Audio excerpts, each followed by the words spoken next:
एक पटवारी जब 25,000 रुपये की रिश्वत लेते हुए एंटी करप्शन ब्यूरो द्वारा पकड़ा गया तो वह उस इंस्पेक्टर से रोते हुए बोला, सर मेरे तो इसमें 5,000 रुपये ही हैं,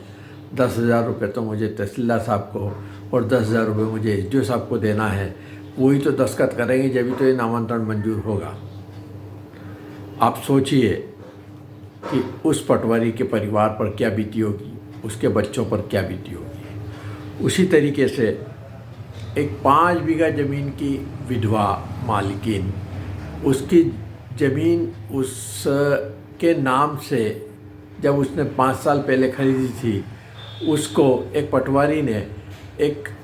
अन्य व्यक्ति के नाम पर बिना किसी आदेश के खसरे में एंट्री कर दी।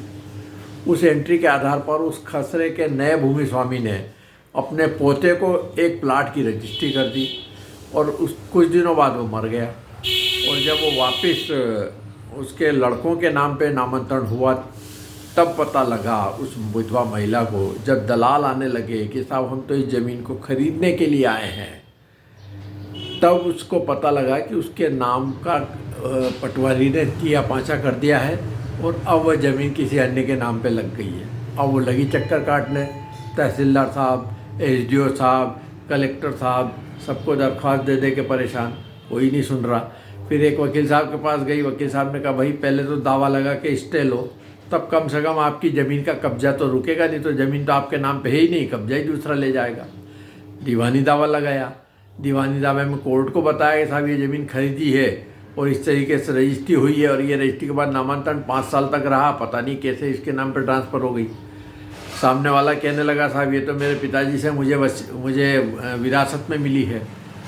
तो ये स्थिति मध्य प्रदेश भू राजस्व संहिता की है जो आज 1959 से इस प्रदेश में लागू है। सोचिए किसान को कितनी परेशानी होती है, सोचिए उस पटवारी को, उसके परिवार को और उसके बच्चों को कितनी परेशानी हुई होगी, इस विधवा महिला को, इसके बच्चों को, और कितनी परेशानी का भुगतना पड़ेगा। हालांकि अभी भी प्रकरण लंबित है। एसडीओ ने 2 साल 3 साल के बाद उसका सुधार तो कर दिया है ज़मीन के नामांतरण का, परंतु विवाद अब चूँकि न्यायालय में है, जब तक निराकरण नहीं होगा जब तक चलेगा। मेरा कहने का आशय ये है कि मध्य प्रदेश में जो मध्य प्रदेश भू राजस्व संहिता लागू है, इसमें जो अधिकार तहसीलदार, एसडीओ और कलेक्टर और कमिश्नर को दे रखे हैं